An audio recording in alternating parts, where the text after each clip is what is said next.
Fasting is not easy, especially during those first few hours when your body is still used to having food coming in regularly. You might feel tired, get headaches, have trouble focusing, or simply feel so hungry that it becomes hard to think about anything else. Some people push through these feelings and eventually feel better. Others give up thinking that fasting just is not for them. But here is something interesting.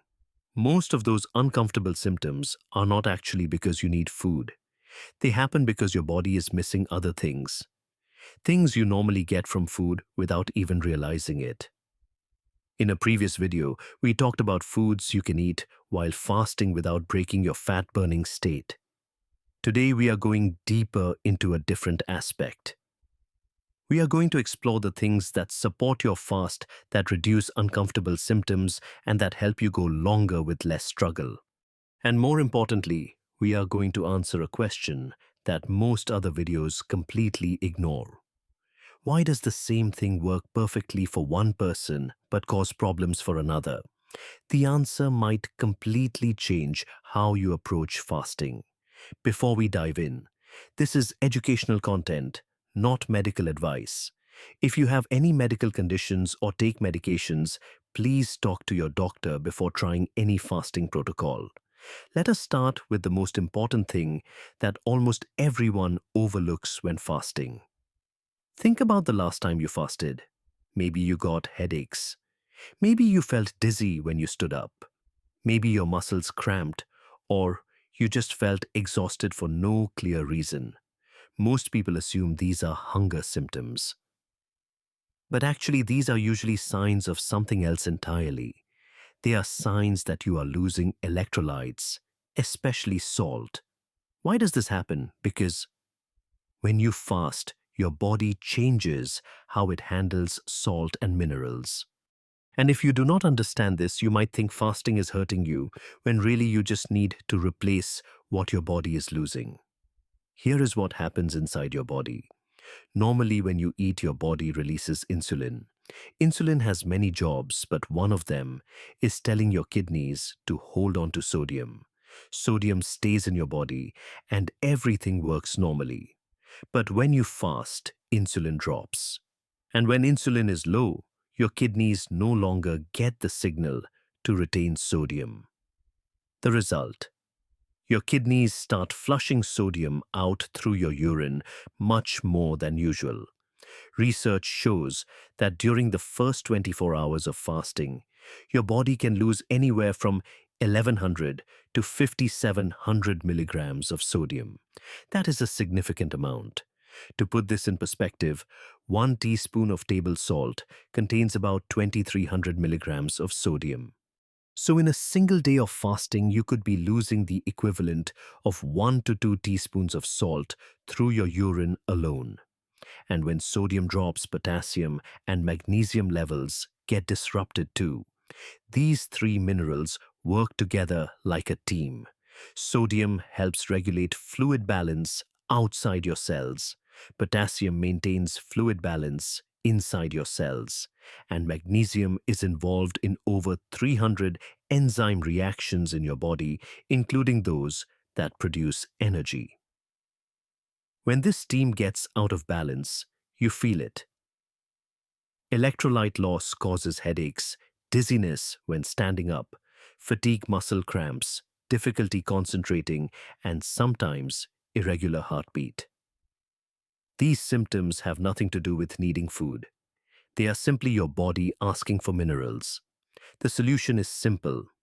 Add electrolytes. Himalayan pink salt, sea salt, or sugar-free electrolyte products all work. Sodium, potassium, and magnesium are the three most important ones. Adding these does not break your fast because electrolytes have no calories and do not stimulate insulin.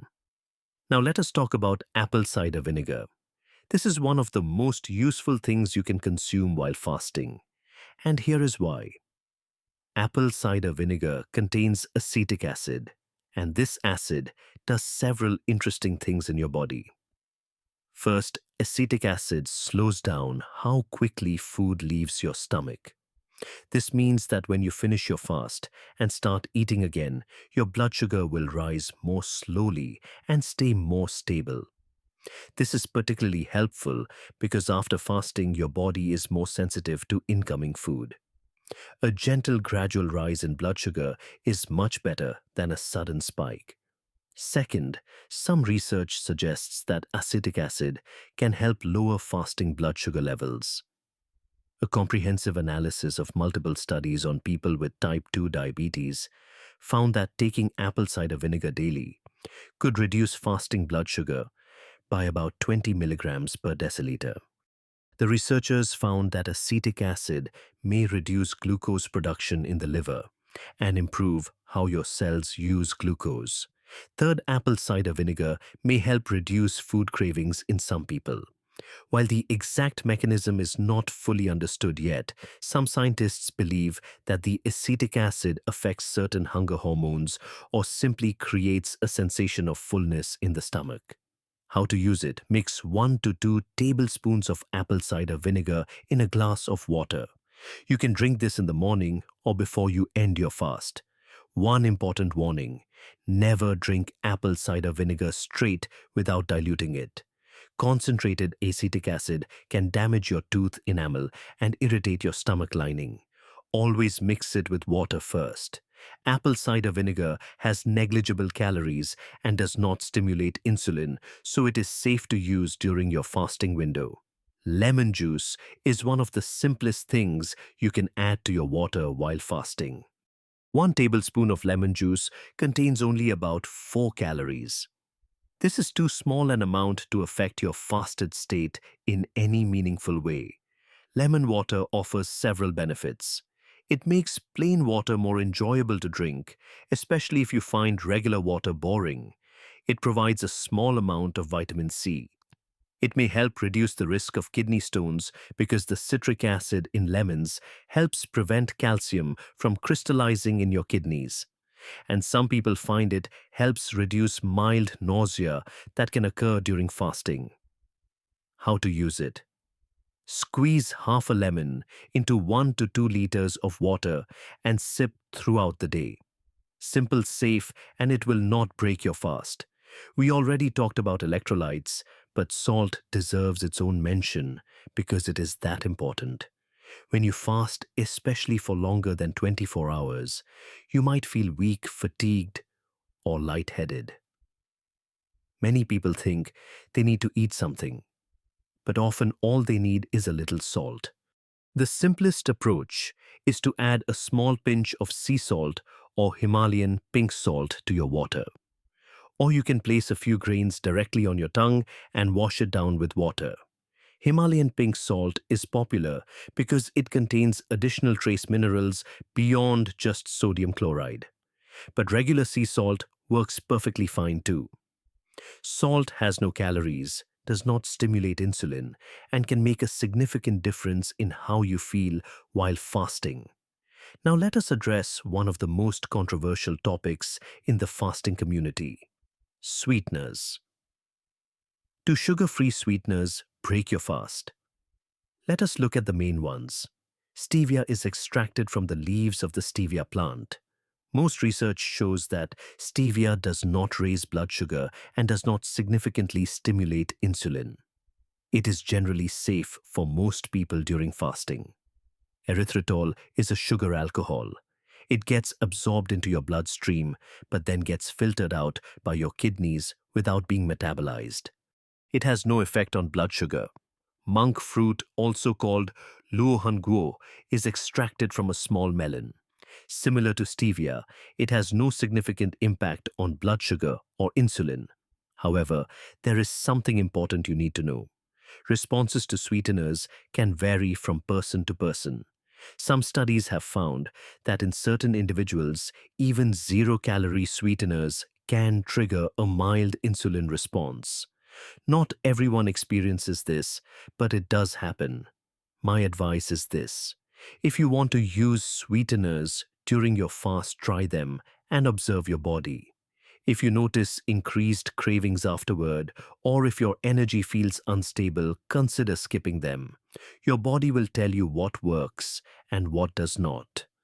Exogenous ketones are ketones produced outside your body, usually sold as powders or drinks. When you consume them, these ketones go directly into your bloodstream and can be used for energy immediately. Why is this useful during fasting? When you first start fasting, your body has not fully switched to burning fat yet. Your liver needs time to ramp up ketone production. This transition can take anywhere from 12 to 36 hours depending on the individual. During this window, you might feel tired, have difficulty concentrating, or experience brain fog. This is the transition period when your body is shifting from burning sugar to burning fat, but has not yet fully made the switch. Exogenous ketones can help during this phase. They provide immediate energy for your brain, reducing uncomfortable symptoms while your body is still learning to produce its own ketones. However, exogenous ketones are not necessary for most people. They are a support tool, not a requirement. If you are doing shorter fasts of 16 to 24 hours, you probably do not need them. But if you are attempting longer fasts and struggling with energy and focus, exogenous ketones might help bridge the gap. B vitamins play an important role in energy metabolism. When you fast, your body is converting stored fat into energy, and this process requires B vitamins to work efficiently. The important B vitamins include B1, B2, B3, B5, B6, B12, and folate. Each one has a different role in helping your body create energy from food or stored fat. Supplementing with B vitamins during fasting may help maintain energy levels and reduce fatigue. One note of caution: B vitamins themselves have no calories and do not stimulate insulin. However, some B vitamin products contain added sugars or other ingredients. Read the label carefully and choose products without sugar or added calories. Probiotics are beneficial bacteria for your gut. Some people wonder if they can take probiotics while fasting. The answer is yes, but with some considerations. Probiotic capsules typically have negligible calories and are safe to take during fasting. Some research suggests that healthy gut bacteria can help stabilize blood sugar and reduce inflammation, both of which are beneficial while fasting. However, avoid probiotic products that contain added sugars or high amounts of prebiotics. Prebiotics are essentially carbohydrates that feed bacteria, and they could potentially affect your fasted state. Choose simple probiotic capsules without added ingredients. Kombucha is a fermented drink that many people love for its gut health benefits. But when it comes to fasting, kombucha is a gray area. The problem is that most commercial kombucha contains sugar. During fermentation, bacteria and yeast consume some of the sugar, but not all of it. The result is that many kombucha products still contain 2 to 10 grams of sugar per bottle. Even 2 or 3 grams of sugar can trigger an insulin response in some people, especially on an empty stomach. My advice is this: if you want to drink kombucha, save it for your eating window. If you absolutely want to have some during your fast, read the label carefully and choose the lowest sugar option you can find, under 2 grams if possible. But the safest approach is to avoid kombucha while fasting. Now we come to something that most fasting videos completely ignore, but it might be the most important part of this entire discussion. Why does the same thing work perfectly for one person but cause problems for another? You have probably seen comments online where someone says, "I drink coffee with a splash of cream and I still lose weight just fine." Then someone else responds, "Cream definitely breaks your fast. You are ruining your results." Who is right? Possibly both of them, because their bodies are different. This is not just opinion. Science has confirmed that metabolic responses to the same food can vary dramatically between individuals. What spikes one person's blood sugar might barely register for another. What helps one person fast longer might make another person feel worse. Let me explain the main factors that cause these differences. The first factor is stress and cortisol. When you are stressed, your body releases the hormone cortisol. Cortisol reduces insulin sensitivity, which means your body needs more insulin to process the same amount of food. A study tracked women eating identical meals. Those who reported being stressed the day before had higher insulin levels after eating compared to those who were not stressed, even though they ate exactly the same food. What does this mean? If you are under significant stress, your body will respond differently to food and drinks, even things that are supposedly safe during fasting. The second factor is your gut bacteria. Every person has a unique collection of microorganisms living in their gut, like a biological fingerprint. These bacteria affect how your body processes food in ways scientists are only beginning to understand. A famous study from the Weizmann Institute of Science tracked 800 people eating the same white bread. The results: blood sugar responses were completely different between individuals. Some people barely showed any change.